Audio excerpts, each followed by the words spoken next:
Good morning, this is the Eager Beaver Show. You are listening to a True North Eager Beaver Media Podcast.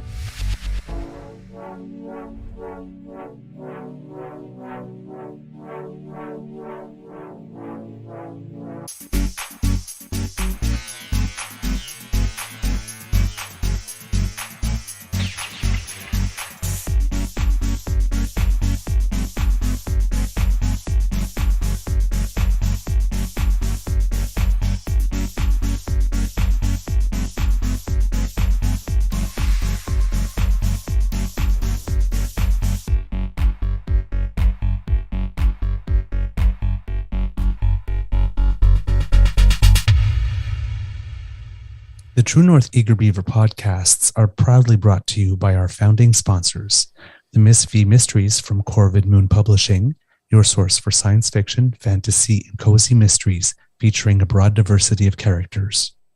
CanadianTarot.com, your uniquely Canadian online eclectic tarot community and forum, and the Pepper Master, hot pepper sauces made from fresh farm ingredients to thrill your taste buds and expand your mind.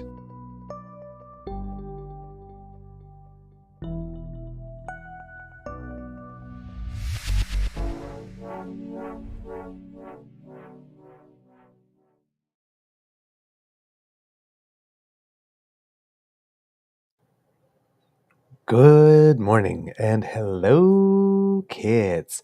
Welcome to season 3 and episode number 286 of the Daily Beaver Morning Show here on the Crier Media Network. Ooh.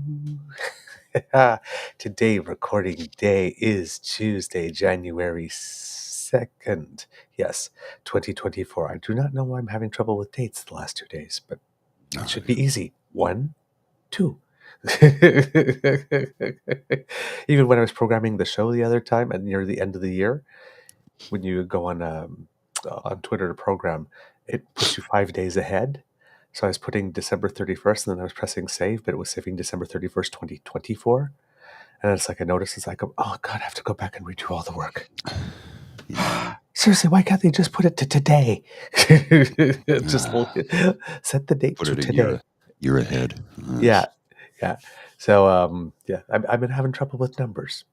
Apparently, numbers are hard. So there you go. Well, yeah. Math is hard. Oh, man.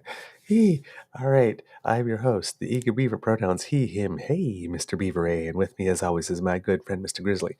A big thank you goes to our podcast founding sponsors, the Pepper Master, the Miss V Mysteries from Corvid Moon Publishing, and CanadianTarot.com. We have a nibble for you today because I assume it's back to the daily grind. Back to the daily grind. Back to the office today. All right. But before we do anything else, let's ask Mr. Grizzly. We had a little chat before we went on air, but for the benefit of all the kids, how your mental health is doing today, sir? Honestly, it's off. I woke up at 2 o'clock this morning, couldn't get back to sleep, and then anxious thoughts start creeping in, and stupid anxious thoughts like, did I pay that bill? Do I have enough money to pay that bill? Do I have to be at the thing at a certain time? Like, ridiculous things. And I was, okay, Paul, clear your brain, clear your mind. No, couldn't do it. And I couldn't get back to sleep. I fell asleep probably around 5 when the alarm went off, and then woke up at 6 and then hit snooze for 30 minutes till I climbed out of bed at 6:30. And here we are. I'm not there. I'm here in body, but not mind. I'm in a similar state. Not last night, but the 2 nights before, no sleep at all. Like not even. I didn't even yawn. Oh, no? So no signal from my body to go to bed. I had a bit of a nap 2 days ago for about an hour and a half. Yesterday, around 3 o'clock, I was actually a little earlier. A really weird thing happened that never happened to me, even with all my insomnia that I've had. Mm-hmm. I was standing up in the kitchen like this, and I was eating a piece of toast like this. And I fell asleep standing up, and I was tilting forward face down into the counter in front when I woke up, as I was waking up, and caught myself. So I went to bed and did sleep for a bit. I slept like from about 3 till about 8:30. So I Mhm. basically got what my normal night's sleep is. Right. And then Just at a different time. just at a different time. And then because my Beaver sweetie came home yesterday, because he was with family, we did our New Year's. So I made a lovely dinner, and at midnight we counted down and we toasted some champagne, and we went outside. It seems it's a Romanian tradition. We went outside and we lit some sparklers Mhm. just to celebrate it in the new year. And I did that the night before with them because they videoed in afterwards, Okay. which was nice. So I got to celebrate the actual one. And then about, an hour later, we went to bed. And I did fall asleep, and I had that same recurring nightmare that's not really a nightmare in the sense that, it's not like I was like falling off a plane or something, or somebody terrible was chasing me. But once again, I was in a play, and uh, for some reason I forgot it was dress rehearsal night. Mhm. So I thought, okay, for some reason I can't remember my lines. Oh, that would throw you for a loop, wouldn't it? Yeah, and it's like, but we're coming close to dress rehearsal night. But it's like, Mhm. but we're in that phase of the rehearsals where you're not allowed to call line anymore. You just have to figure it out, because if something goes wrong on stage, you need to find. You can't look for line when you're on stage during the play. You gotta, You got to figure it out. fumble your way through it. Yeah, or improvise something or whatever. So, well, I thought, okay, well, exceptionally tonight, I'll just explain them that, I haven't slept and I just can't recall stuff, and I'll call line and people will indulge me. And as I'm looking out, no, it's dress rehearsal night, and we have a full audience with critics. Yeah, that's So now, terrifying. now I'm thinking, okay, I'm going to need to ask somebody for permission to do it with the script in hand. Because Mhm. sometimes when you have to replace someone at the last minute, for a while, you need somebody who has script in hand. And I was running all around, and I finally got the permission to do that. And then my lines are not in my script Mhm. at all. Yeah, that's gonna mess you up. So then I'm running all over the place, and I'm asking for someone to go on stage to say, sorry, this show is canceled. Actually, I'm just leafing through the script, like trying to desperately find lines so I could remember the next scene so I can get on and do something and at least keep the show going somehow. That doesn't happen. And I can't find the director anymore. I can't find the stage manager anymore. None of the castmates want to go make the announcement. And I'm about to go on You're having a bad stage to night. make the announcement, and I am in my underwear as I'm about to go out. So I realize I don't have pants. So now I'm searching around, looking around for my pants. Yeah, that'll mess with you. And that's when I finally woke up. Yeah, that's not exactly a fun dream. No, because I'm running and panicked and running and panicked. And it felt, because you lose the sense of time, it felt that that's what I was doing for Right. 3 hours. I know I did sleep because I had a dream. Mhm. I just don't feel like I've slept. I feel like I ran a marathon. Yeah, I'm exhausted. That'll do you in. I spent so much time running. Oh, man. Whew. So, yeah, kids, you're getting us at our best. Not exactly. Couple of zombies to start your day off, but that's okay because that's sometimes how it goes. Well, last night I didn't do I was going to do an ASMR, and the night got away from me, and I looked at my watch. I'm like, oh my god, it's 10 o'clock, and I got up to use the toilet, and I came out of the toilet, and I looked at Bridget, and I said, I have to go to bed right now. She goes, what? I go, I almost passed out. I'm so tired. So the whole night was kind of a write-off. Yeah. Almost, yeah, similar to you in that sense. I was like, I said, no, I have to go to bed right now. She goes, really? I go, yeah, I'm about to pass out. I'm that tired. So I climbed into bed and, of course, lied there for 30 minutes before I fell asleep. But then woke up at 2. And, yeah, woke up at 2 with terrible heartburn because we had spicy chicken quesadillas at around 8 p.m., I think, which is kind of late for me to eat. So my body's not liking me right now. Well, Good morning to Kit U, Tavi G, Kit Elaine, Kit Ellen, Kit Linda M, Kit Saucy, Kit Mohan, hello family, Kit Cassie, hello dear, how are you today? And let's see who else do we have. Kit the Daily Beaver, hello, yes, good morning, damn fam, happy new year, he says to all of you. That's great. Hope you are having a kick-ass new year as well, good friend. And that's the kits that are with us today here in the chat. Thank you so much.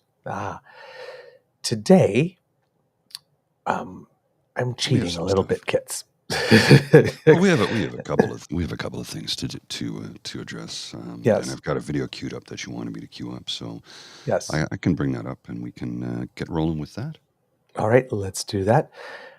Today, we are going to explore the Prime Minister's year-end interview with the CBC. Now, as Pierre Poilievre had made himself available for year-end interviews with the likes of T-Rex Murphy and Andrew Lawton and those types, but had no time for CTV or CBC.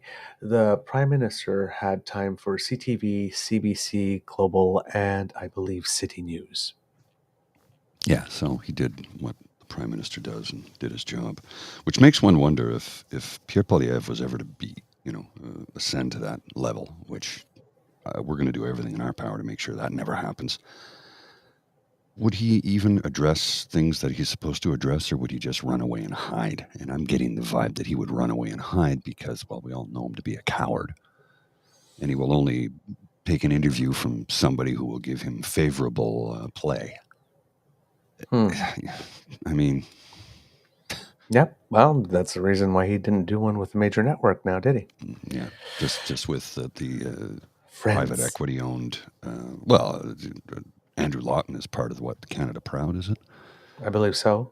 I'm Like not sure, but that whole side of the ledger. Let's just put it that way. Exactly. Well, we're that Crier Media is fighting against. So anyway, let's have a look at this video.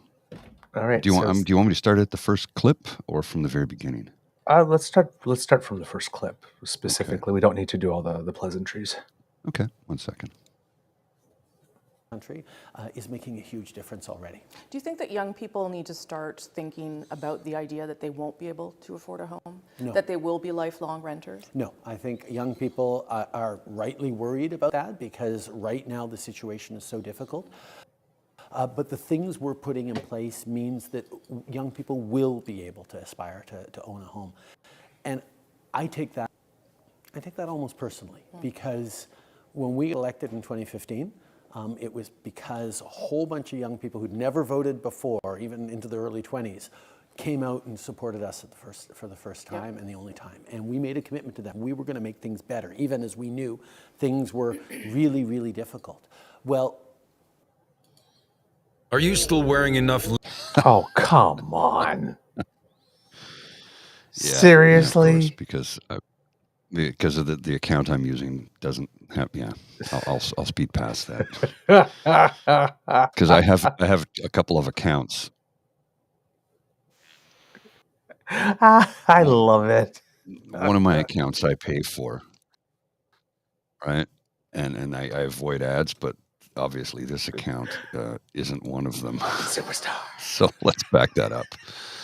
Oh, that's really annoying. You know what's funny though? I saw something the other day that made me laugh hysterically was when a DJ was playing a Christmas party and he was using the non-subscription version of Spotify, which means an ad popped up right in the middle of the song. And he was like, I was like, no, dude, I've been DJing for a long time. When I need to use a streaming service, I make sure it's paid up and ready to go because you don't want that headache.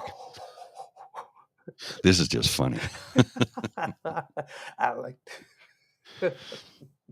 well, there's a global context right now means we have even more to do, and I need to keep the promise to those young people, and that's exactly why we're focusing so much on delivering that kind of progress and the kind of sustainable future that we know they need. Okay, well. All right. I wanted to start with that part specifically because that's a tough question. That was, 2 minutes in, Mm-hmm. Yeah, 2 right minutes from and the 40, get-go. 2 minutes 42 seconds. 2:14, 2:15. 2:14, 2:15. So there was a question that there was some pleasantries, the introduction, all the music and all that kind of stuff, some pleasantries, and they just jumped right into it. There was a question that led to that one, and boom, right away. Yeah. Like this, Yeah, with a pretty not tough question. messing around. With a pretty tough question. It's like not explain the housing crisis or what are you doing to solve it, but young people specifically who are worried or concerned or believed, should they still be? And the interesting thing that he did there was link his answer back to his election victory. His first Which one. is something the cons do all the time, right? Yeah. But he linked it back because if you remember, in his first cabinet, not only was he was the prime minister, but he was also the minister of youth. Mm-hmm. And in that election campaign, there were things such as legalization of marijuana and all those things that would appeal to young Canadians. The promise to include transgender people as a protected class within the Charter of Rights and Freedoms and those types of things. Mm-hmm. So he's showing that he hasn't forgotten where he's come from here. Unlike someone else who has really forgotten his constituents in his writing. You think? Yep, which has led to a man named Bruce Fanjoy having decided a good while ago Yes. that Carleton deserved better. I think he's in his second year at least, if not third, of going door to door, I knocking, think it's a second. talking to people, trying to present them with an option because he knows that writing has been abandoned. Completely. I mean, Skippy's been campaigning for 2 years now. Yeah. Before he was even leader of the party, he's been campaigning for a position that you don't run for. Yep. He's bragged on his Twitter feed at the end of the year. He's held 43 different town halls. Mm-hmm. 43. Yeah. Yeah, that's we paid for Mm-hmm. in a non-election year. In a non-election year. 43. Let's all get together and hate Trudeau and hate progressives. I'm telling you who to hate. Let's pit Canadians against one another. Rallies. And like I said, we paid for it because it's all tax dollars that maybe portions of funds he's raised to rent the hall have been privately funded, but the travel, his expenses, that's all on us. Yes, because he's doing it as party leader. And it's all on us. All on us. And let's remember that all the donations he gets from them, there's a very high percentage, I think it's 60 or 75. Mm-hmm. We pay that. There's a political donation tax credit. Mm-hmm. The tax credit, we pay. Yeah. So he's fleecing us. It's pathetic. It's annoying. It's a piss off. It makes me angry. Yep. What can we do? It's literally a misappropriation of our public funds for strictly partisan purposes. The whole exercise of defining the other guy. Mm-hmm. That's a partisan activity. Is it even allowed? Like, this is the question I have. And I'm not the only one asking it. Shouldn't Elections Canada be looking into this? Because he's campaigning when it's not an election year. There's no writ dropped. But there's no rule that says you can't. Oh, okay. Right? Unless the law expressly forbids something, it allows it. So what he chooses to do with his time, I mean, he still has rules on spending and all that type of stuff that he has to respect. And, his rallies, maybe it does come from party funds specifically, and not the Office of Parliament budget. Now, if he does something like links a vacation to go spend time with a family friend with an event that another MP has organized in another riding that happens to coincide with that, and therefore you're going on party funds. Mhm. Hello, Michelle Ferreri. Yes, we see you.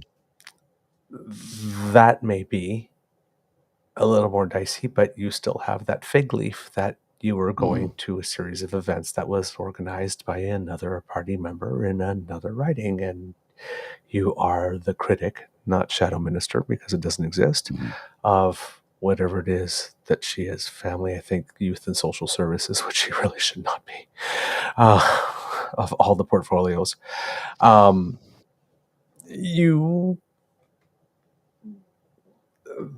That's unethical and it's lawful, but it's awful.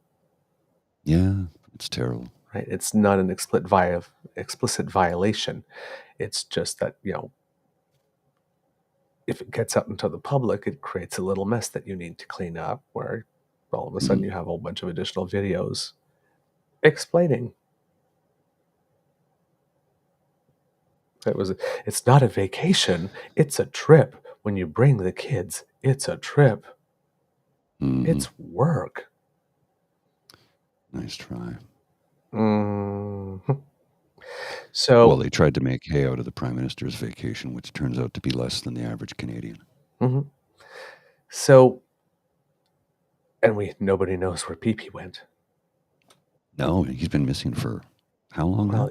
Since his press conference in the synagogue? He had to recycle a video from 2 years ago to send us a Christmas greeting why it is he did not have time or the ability, or maybe Anida was not available to do a video for this year. Just asking questions. Well, the Prime Minister is single after all. Yeah, that's true. But he's also a single dad. Yeah. When he has the custody of the kids. Didn't they take Christmas vacation together? Yes, they did. As a family? They did. Yeah. Yep, because they're putting the kids first. Yeah, and that's what you do. Yep, you're showing that mom and dad could still get along despite. Right? Yeah. There are some interesting contrasts. So yes, he can get away with it, but it's the public relations issue of how are you spending your time, for example, with regard to your constituency and with regard to moving forward the affairs of the people. He really does look more like he's someone who likes to spend our money to promote himself rather than promote any of our issues or our causes or try to find solutions. And that was made evident this year by the year-end interview from the Conservative Party of Canada, to which Pierre Poilievre did not go for CTV, but Melissa Landsman did. And during that interview, I'm not going to say she did it with an arrogant tone, but arrogantly, she basically informed us all that we will have to wait until during the election to find out what it is that they have in store for us. And that until then, they're going to focus on making the case that the Prime Minister is just not doing the job well. So in other words, we are going to get a steady stream of CPC propaganda BS until the election starts. And only during those 36 to 38 days or however days there is going to be, will we have an opportunity to actually find out what it is, discuss it, try and debate it, try to get them to answer questions in it. In an election campaign, when we quickly move on to the next day's announcement and next day's announcement, they're trying to bury it big time. And even though we are paying for their operations as a party and we are paying X number of percentage of whatever they use their party funds that they've raised for all these town halls, we're paying to them that way. Apparently, we are not allowed to know what it is they have in store for us. Of course not. No, that's a transparency in government right there, isn't it? And it's pretty arrogant, and it's very insulting to our intelligence. Yeah, so we'll tell you what we're going to do when we start the campaign. Excuse me, shouldn't you have a platform right now? I know what their platform is. I'll tell you exactly what their platform is. Trudeau bad, we'll do better. He's responsible for everything that's bad in your life. We'll make it better And look at those by people over cutting there. taxes. And look at those people We're over gonna- there. Yes. We're going to cut taxes, and we're going to You don't like them, we don't like them either. Boy, are they cut going all to the pay. programs that benefit you. So you're going to suffer. Is what they're going to do. She wouldn't directly answer whether or not they'd cut $10 a day daycare or dental care or the upcoming pharmacare. She wouldn't comment on that, which I thought was suspect. Yep. Just like Andrew Scheer wouldn't comment on abortion or same-sex marriage or... Mm-hmm. It's because it's all in their mandate to eliminate all of it. Yep. If they had to run on what they actually want to do, they would never win. Kitla Damgos might be a good tactic to do what Harper did and call a longer election period. I would not disagree. Don't give them just 36 days. That's what they're planning for. Just 36 days of big information push. Stretch it out a little longer. Because if we have a 75-day campaign, I think PP would have a harder time explaining why it is he doesn't want to show up to a debate. Might even make it impossible for him to not show up at the debate and just pay the fine, as he's prone to do. Just a little extra scrutiny time might be a good idea. Yeah. All right. In the next segment, he's talking about Pyapadiev. And again, very interesting question from Rosie Barton here. She's not giving him puff questions. No. Let's put it that way. And he's responding as a elder statesman should. Mm-hmm.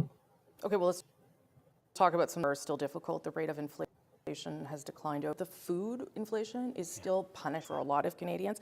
They're feeling squeezed. They have to make really hard choices. Do I get Christmas presents? Do I buy this many groceries? Like, those are real things that are happening to people.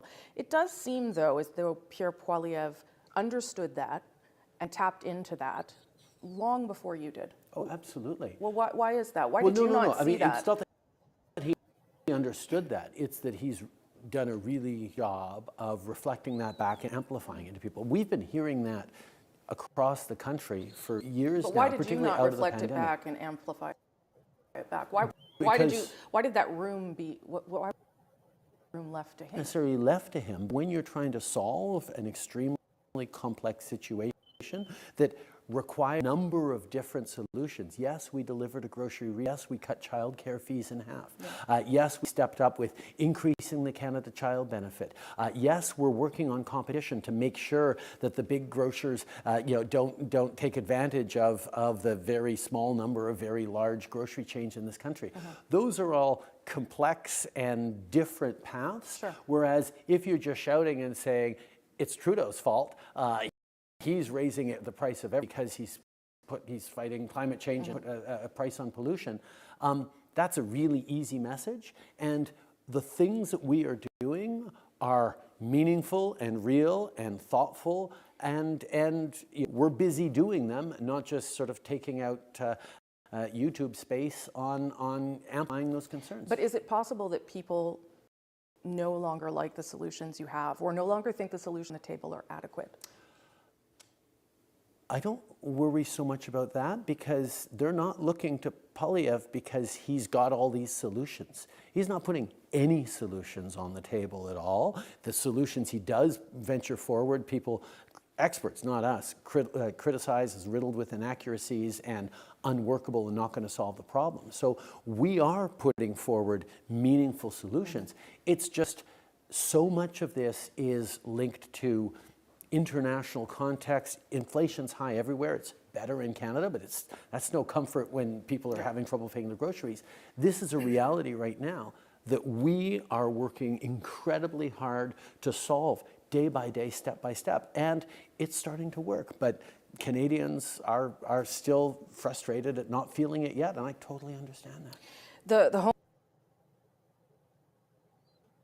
Now that's how you answer that type of question. The beginning of it, I see the kits there. It goes, that clip will be used against him. And it's like, yeah, that will.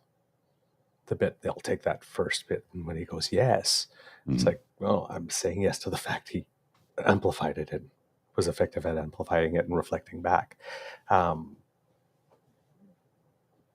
But there, if you're doing politics in full sentences,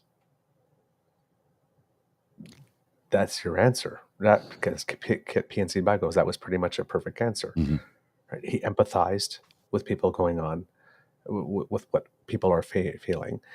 He expressed confidence in his moves. And he's saying, I don't worry so much about that because these things are there. He created the contrast of trying to drive up YouTube activity versus having thoughtful and meaningful solutions. Or any solution whatsoever other than Trudeau bad. Yep. So that's why you have to watch the whole interview. Now, fortunately, CBC, the At Issue panel, and these types of events are probably the most watched Oh, yes.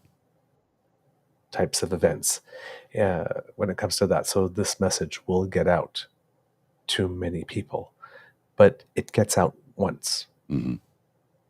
And only once, unfortunately. It doesn't get repeated ad nauseum on the news cycle every 24 hours, and it should be. It should be, because you know that the cons will recycle whatever they can, every opportunity they get. And, let me rephrase that. And I've been trying to correct myself. The reformers, because they're not conservatives, the reformers will regurgitate. I mean, how many times have they regurgitated Skippy eating an apple being an arsehole to a small town newspaper editor? Mm-hmm. This thing, this type of answer is a fulsome answer. It's what you want. It's what you expect. And you would think that the response of media would be, the Prime Minister can answer these questions this way. Why can't you? The Prime Minister headline, Prime Minister draws contrast with Poilievre as being empty. Mm-hmm. But the headlines that came out of this one was Prime Minister credits Poilievre with bringing even the CBC, Mm-hmm. the allegedly liberal propaganda issuing always in the bag of the Prime Minister's back pocket and in the bag of the Prime Minister, according to the Conservatives, who true. always end up quoting it, even though apparently it has no value. And people from The Sun, like Laurie, who keeps on quoting CBC articles to make a point while saying the CBC should be. It's like, pick a lane, people. It's either propaganda or it's not. But you can't be using it to prove your point when it writes something unflattering about the Prime Minister and then still call it propaganda. And they do it all If it's the time. propaganda in the bag of the Prime Minister, then they wouldn't be writing anything negative about it. They actually framed that answer as Prime Minister gives credit to Pierre, even though he said, no. This is not a compliment. He gives credit to Pierre Poilievre for stirring the pot of rage. Yeah. If the CBC is truly a propaganda unit for the Prime Minister, they're doing it wrong. Mm-hmm. It's just, all right. Let's move to the next clip, Mr. Grizzly, where he's talking about the home heating carve-out. Now, this is really cool. Okay, just give me a second. Yeah. I didn't expect the home this. heating carve-out, which you've talked about a lot, and all your ministers have talked about a lot, it does seem to me that carve-out was a recognition that when you have a carbon price and other factors are at play, inflation being one of them, and transition is harder, that you are willing to recognize that a carbon price is sometimes too hard for people. First of all, the reflection around how we put a price on pollution, a carbon price, was always wrapped up in the affordability concerns. We knew that we couldn't fight climate change unless we were also supporting families who in this fight. We can't just land it on people, and that's why we designed it so that across the country, 8 out of 10 families do better with the rebate checks that show up every 3 months than it costs them in carbon pricing, except in a couple of places where the prevalence of home heating oil, which is dirtier and more expensive, meant that they weren't being as better off. So we saw that as a gap in our approach that we chose to fix. So we're suspending the price on pollution home heating oil, and we're accelerating the transition to heat pumps. It looked, though, like you were just trying to save a bunch of seats. It looked like you were responding to MPs who were saying to you, if you don't do something to help me, I'm out of here. No, it was the fact that there were people genuinely struggling, lower income families but both that are things can be reliant true, on, can they not? But they were reliant on home heating oil, which is dirtier, more expensive, and more vulnerable to international price shock. This was a specific thing to solve with people for whom the carbon price wasn't providing I get that, but it can also be true that alternative. there was a political problem. Well, politics is about responding to people's problems. And that doesn't mean that there wasn't deep, real policy concerns for it. We chose to phase out oil, now we chose to phase out coal, now we're phasing out home heating oil. These are things that are good for the environment that go alongside a price on pollution. All right, another unfortunate slip that'll probably be clipped out. Yes. But again, as Kit PC Bio goes, another complete answer. I wish he had been there to see it all, Mr. Grizzly. But he was asked the question, and the journalist had here not a narrative. I'm not going to say narrative, but a road they really wanted to go down. The interview subject was not going down that road. Mm-hmm. So she challenged. And what did you see in terms of response? She actually challenged twice. Mm-hmm. The Prime Minister took on the challenge, integrated it into his answer, and answered the challenge while continuing to answer the original question. Did not reframe it, didn't respond with a question, just actually did what one should do in a position like that. Compare and contrast to Pierre Troliev. Yes. He would not be able to withstand that pushback, that pressure. Was it a political decision? Was it because he had said, well, people are really saying that like this? Well, it really does look like that. Yeah. But notice how he made the point that we've been making on the show all the time. Mm-hmm. It's dirtier. It's more expensive. And he added the third point, which we hadn't made because I hadn't thought of it. But as everybody is making the argument, oh, they're getting preferential treatment. They were being the opposite of preferentially affected by the fact of the reality of carbon pricing on home heating oil specifically. You have to buy so much more of it. It is dirtier, it is more polluting, and it is more subject to international price shocks. Everybody else has the benefit of a certain stability. Mm-hmm. Yes. And as we said, it's a twofer. Right? It actually is meeting the goal of making life more affordable and having everyone treated a little more equally, as well as actually reducing the amount of carbon we issue. So isn't this a net positive? I mean, come on. Very rarely do you have a policy decision like this that helps you meet two of your major goals at the same time. Mm-hmm. It would be really silly to say to just let that sit there and not address it. Well, as I've said time and time again, this has been a transformative government. And I think I can compare him to Lester B. Pearson, his years as Prime Minister and what they accomplished as a minority government. History will look back on this man and say he did a lot of good for Canada. Mm-hmm. And I mean, you've already got other world leaders who have said he's the most progressive leader there is. Mm-hmm. And it's true. The most successful progressive leader on earth. Yeah. It's true. There's no denying it. And I know a lot of people get bent out of shape and go, he's a treasonous, traitorous dictator. I'm like, no, he's none of those things. If you actually knew the definition of any of those terms, you would recognize that he is the furthest thing from all of them. Mm-hmm. And of course, even Pierre Poilievre said that to Andrew Lawton. Oh, he's a dictator.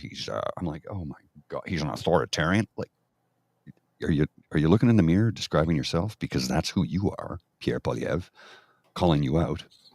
We know you're an authoritarian dictator. We know it. You just said, if I'm prime minister, I will not allow any ministers to go to the World Economic Forum. But I thought you were all about freedom, Pierre. Mm-hmm. You've just taken away their freedom of choice. Yep. Funny how that works. Yep. Now we have comments from the kits here based on that segment of the interview, and that's exactly what I expected to get.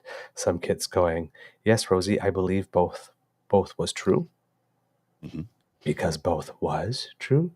And you see in his answer that the Prime Minister acknowledged that both were true because, yeah, there was a problem. Oh, definitely. There was a problem. There was a political problem. We had a group of people in Canada, because of the manner in which their homes were being heated, were being put at a disadvantage. And that needed to be corrected, which he actually did say. And then we have the group that say, for example, I've been following Rosie for a while. I always thought she was fair, but I could see a shift in her style and attitude and being upset with that line of questioning. Because I would propose to you that that's the type of questioning that should be done as standard operating procedure, but on everyone. She did her job. Oh, yes. We think that this is going on. No, this is not what's going on. But really, is it not? Because there's this. No, that's really not going. Are you really sure? Because there's this too. No, it's not. That's what we want. I had a conversation just the other day with a gentleman. I was just met him for the first time, and we had a brief conversation. Told him about the podcast, and I said, I'm center left. I don't deny it. I am. I'm center left. He goes, yeah, but I'm not in love with Trudeau. I just like him for this, that, and the other thing. And I go, I don't love him on everything either. I said, but please tell me, do we have a viable alternative? And he's like, no, absolutely, we do not. We don't have an alternative. And is the one that we have right now minimally competent? He's like, I like Jagmeet Singh when he first got in, and he had the right things to say, but he's gone down the same pathway that Poilievre has, and he says, and Poilievre is just not fit to lead a Boy Scout troop. He's just not fit. I'm like, I know. So, like him, love him, or hate him, he's the best alternative we have. He's the single best choice we have to lead this nation. Unless all of a sudden somebody comes along. Yeah. And again, we no longer have a progressive conservative party in this country. As millions of progressive conservatives have come to realize, I was abandoned by the party. Charles Adler said it live on national television during an election, and it broke him emotionally. Kit Cassie mentions it frequently in the chat here. Yes. Progressive conservatives don't have a home anymore. Yeah. And that's why when we say this show is progressive and not partisan, that's right. We put our biases up front. Mr. Grizzly is probably more progressive even than I am. I'm pretty much right down the center. But if I'm supporting a policy that the right describes as really progressive, like the UBI, I'm actually looking at it more from a progressive conservative point of view. Actually, how much are we saving by doing that? That's exactly how I see it. It's a saving program. It's a program that saves, that allows us to have additional money to do other things with, that maybe we could do progressive things with. Right? Keeping people poor costs us all money. Yeah. So as left as I seem, because I believe in treating everybody equally and rights for rainbow people and rights for the disabled and whatnot, these are actually inherently, if you were like putting them on a graph, progressive conservative concepts. Well, and as we've said, but they've moved so far to the right. Yes, that progressive conservative values are being described as wholly leftist. Yeah, exactly. Like left of NDP, they're being described as. Which is ridiculous. That's how far gone they've gone to the right. It's Reform Party. It's all it is. They're just the Reform Party with a new name. They don't care about you. They do not want to govern. They want to rule over you. Mm-hmm. That's it. Yep. That's it. And PNC Bio, the NDP is the closest thing to the Progressive Conservatives now, certainly west of Ontario. We've said that a few times. The Manitoba NDP is a Progressive Conservative party, especially if you look at their platform. Rachel Notley in the NDP in Alberta, that's not Ed Broadbent's NDP. It's not Jack Layton's NDP. It's Brian Mulrooney's Progressive Conservatives. Yeah. Now, unfortunately, we talked too much, so we won't be able to do the final two clips. Oh, sorry. So no. That's both of us. Let's skip the stuff on foreign policy. We'll save it for another show. Okay. And let's just go to the end, how he ends it. The foreign policy things, the reason why I'm skipping it is that he's talking about 4 different subjects. There's China, there's India, there's the Middle East, and the United States. The United States stuff is just stuff about Trump, so we're not going to bother to do that because he gets too much airtime already. But we'll talk about that part on tomorrow's show because there's some very interesting content there that you should be hearing. But let's go with how he ends it, because this is, again, a very interesting line of questioning. Very well done. 1 second here till I get it queued up. Just as I had it queued up, and a commercial came on.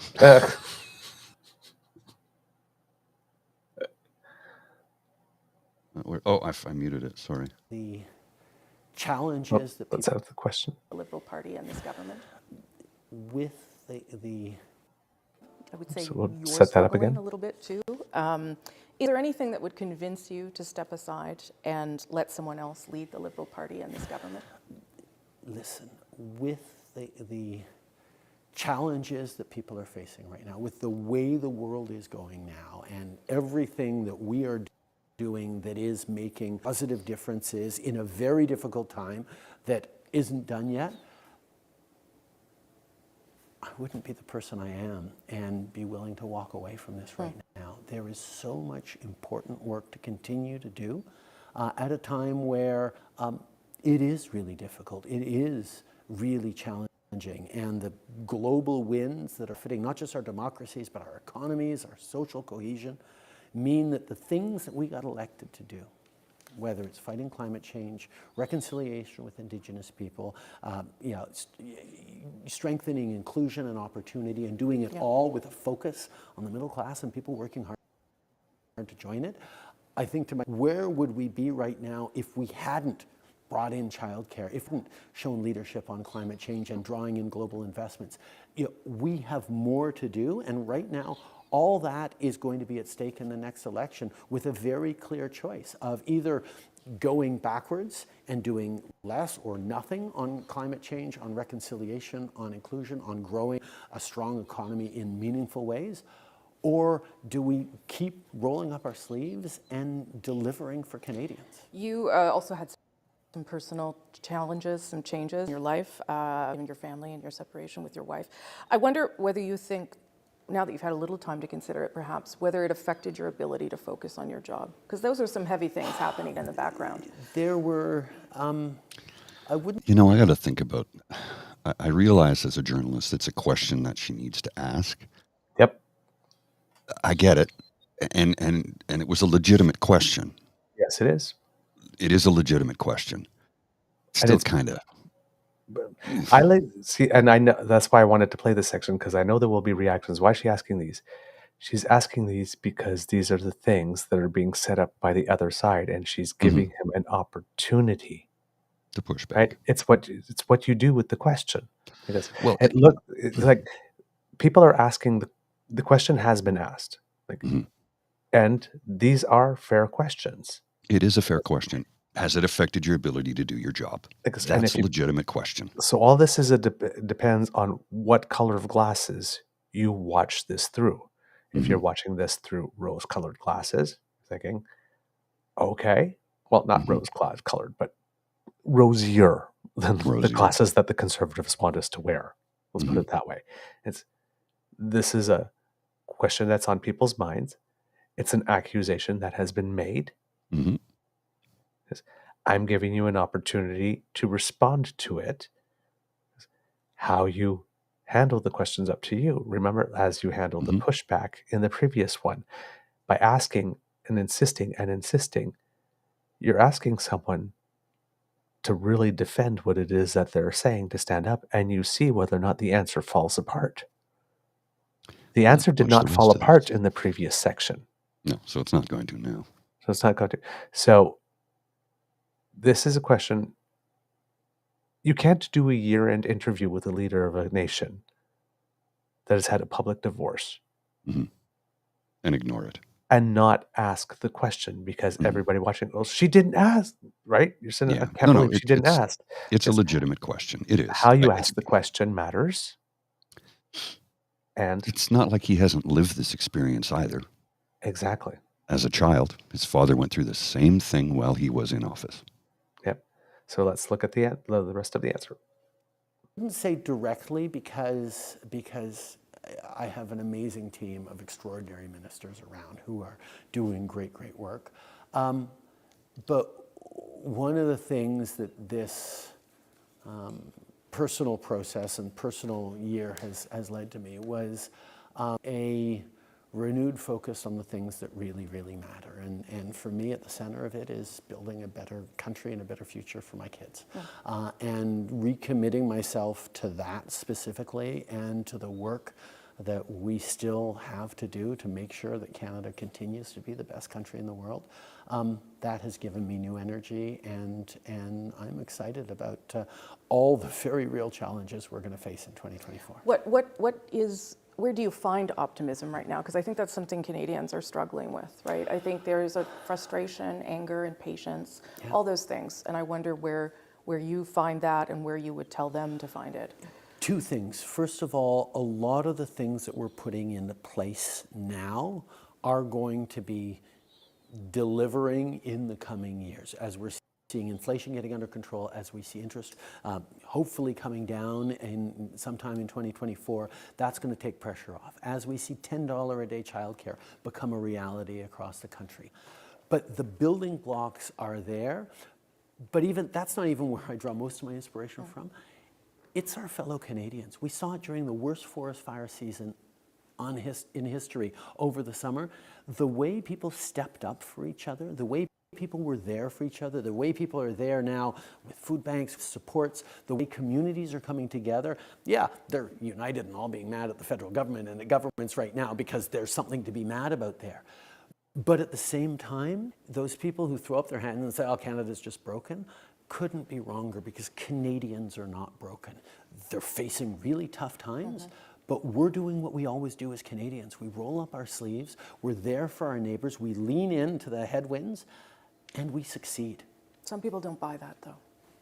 I understand how tough it is right now. Yeah. But what people need to be looking for is who is actually looking to solve the challenges we're facing, and who's just looking to exploit them or amplify them. And that is going to be the choice that will shape the next 2 years in politics. Prime Minister, thank you for your time. I appreciate it. Perfect Well, answers. that was, yeah, Perfect answers. that was, That's how you handle those questions. They are legitimate questions. It's not a low blow to ask. no. It's only a low blow to ask if you don't have an answer. And you try and You're not avoid the thoughtful. answer. Yeah. Says Kitsasi goes, interesting. That answer makes me feel Sophie was done and he couldn't risk leaving the helm. Pure speculation on my part. I share that exact same speculation, Kitsasi. Same thing. Can't I go agree. now. It's like, hey, I signed on for 8 years.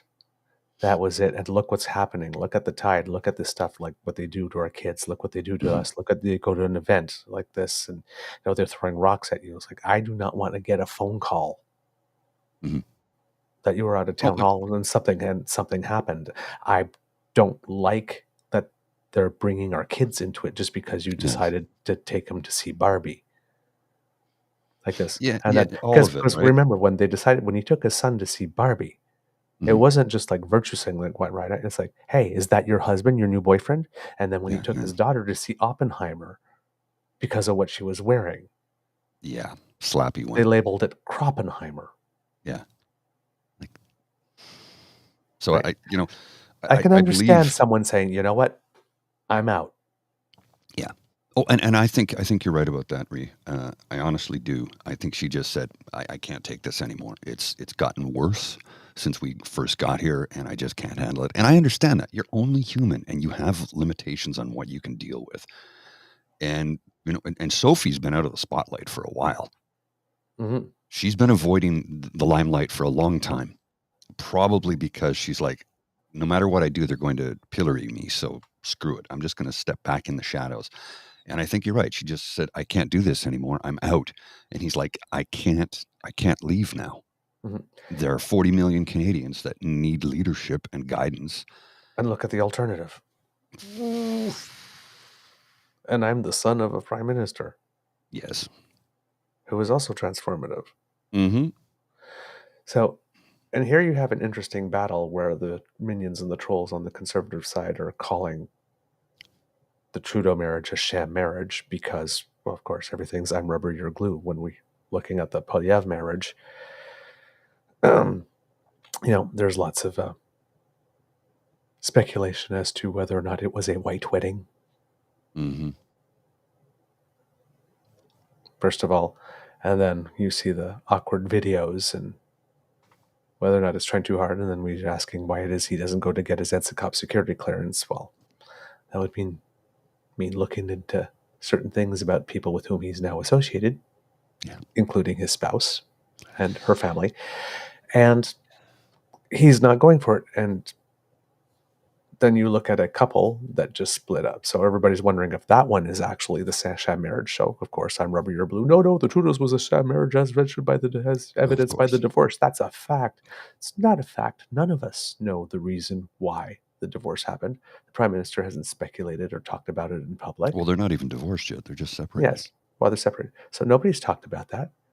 But there have been plenty a union that have been dissolved by the mere fact of intensity of the spotlight when you're a public figure.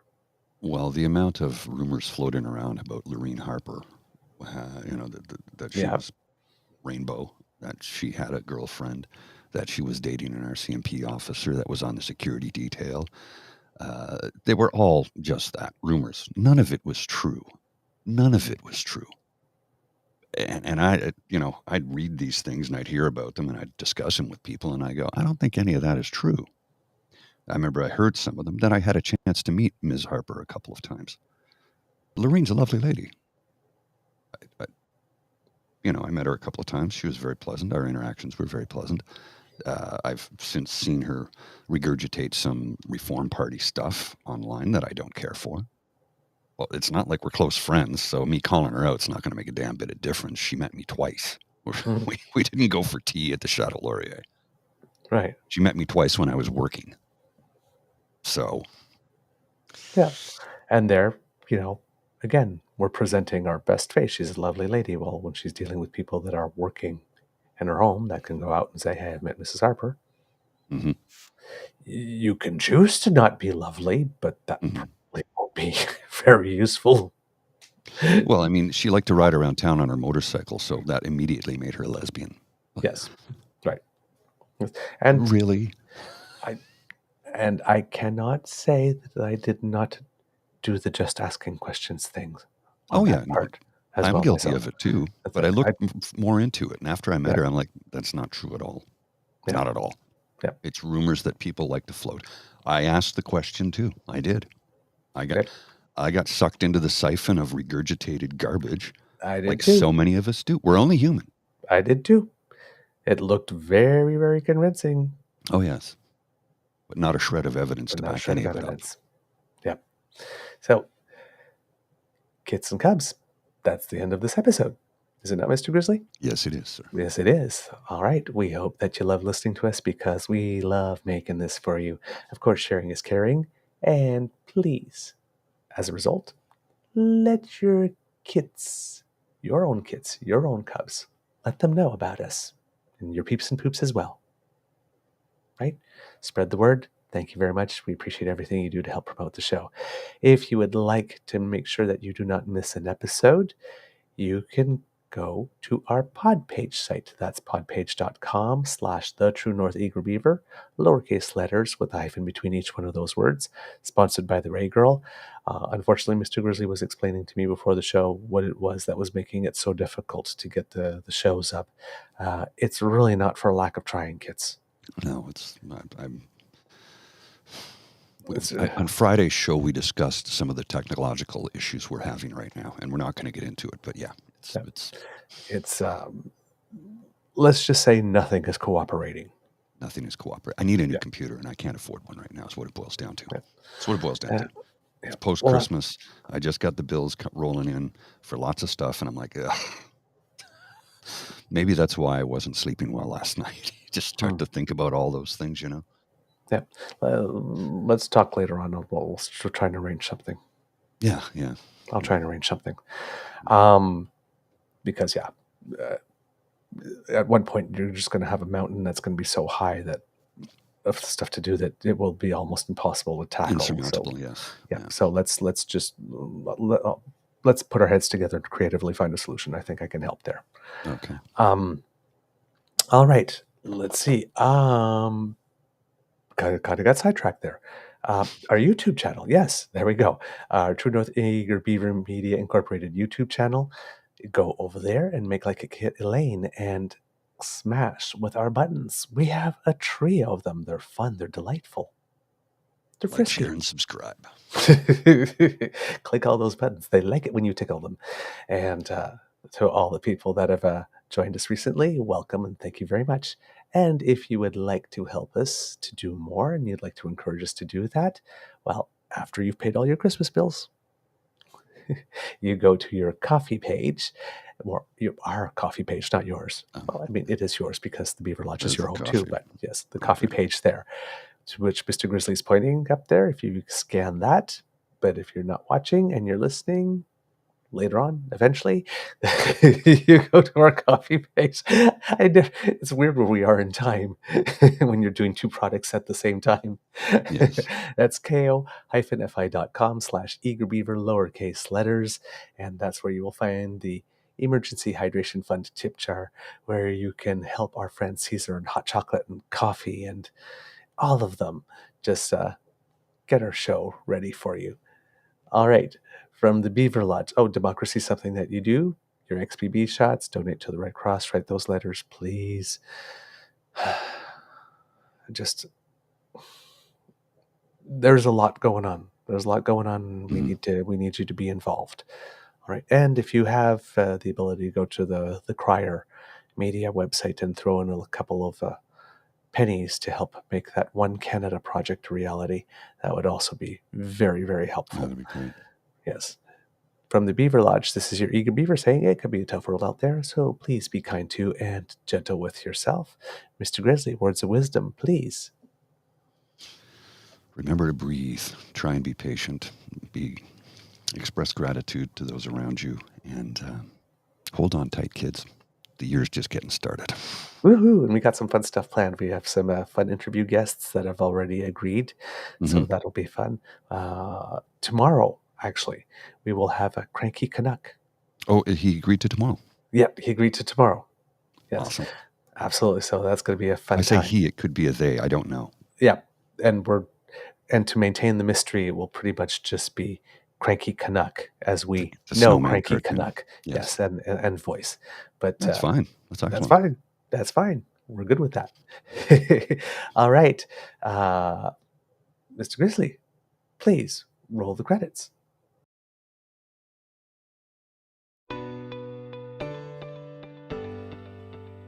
You are listening to a True North Eager Beaver Media Podcast.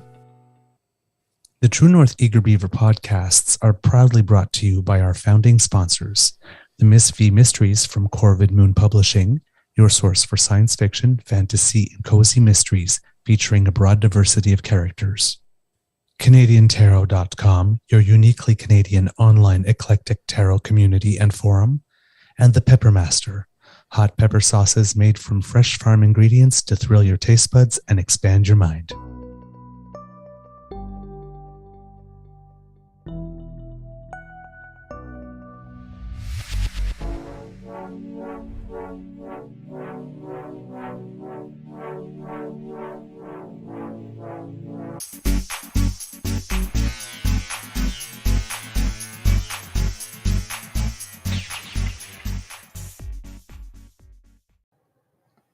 All right, kids, and just a little Easter egg before we leave. Some news about some Canadians who have done us proud. Our Alpine ski team had some success over the holiday break, with Cameron Alexander winning bronze in the downhill in Bormio, and Val Grenier taking a fourth place in the giant slalom at her event. So Canadians already now racking up some not even top tens, top fives already on the ski hills this year. Summer McIntosh earned Canadian Press's Female Athlete of the Year honor. No surprise. Yep. Shay Gilgis Although I would have thought Alexander. Maggie would have been in there for all the Pan Am medals she got. So Yeah. You would. I mean, and I think it probably would have been her were it not for the fact that Summer McIntosh broke 2 world records. yes, earlier in the year, I think, And because they look at the whole year too, yeah, right? So and defeated Katie Ledecky for the first time ever, yes. in like 13 years or something at home too on U.S. soil. So big thing. Shy Gilgis, there's a Freudian, Alexander earned the CP Male Athlete of the Year, just as he had won the Northern Star Award from the Star. And the Canadian men's basketball team was named the Team of the Year because, well, for the first time ever, they won a medal, bronze, at the FIBA World Championships. Cool. I would have picked the Davis Cup, the women's tennis team for having won the Billie Jean King Award. Cup, because for 8 glorious days, Canada was the best men's and best women's tennis station at the same time in the world. Speaking of Billie Jean King, she was there yesterday at the PWHL Toronto-New York match to drop the ceremonial face-off. Yes, first professional women's hockey game ever in history. Broadcast, watched it. Unfortunately, the home team, Toronto, lost 4-0 to New York. There are no team names yet. There are no team logos yet. Just literally, it just says the name of the city across their sweater. And they said that was quite okay because Jana Heffert, who I believe won 2 gold medals for us as part of the Olympic teams, she's now the vice president of operations, and she said, we focused on getting the CBA, the collective bargaining agreement, fully in place before the season started. Again, Billie Jean King, right? With tennis, what you did. So what they're doing for tennis, they're doing for hockey. So they got the maternity leave benefits and everything set up, finalized. Not unlike the women's soccer team, they don't have to worry about anything about their contract. They can just focus on the game. And both owners and players in this league actually have a vested interest in having that done and settled. And they're working in the same direction, which is a nice, refreshing change. Yeah. Okay. I got to go. I get to work. I'll see you.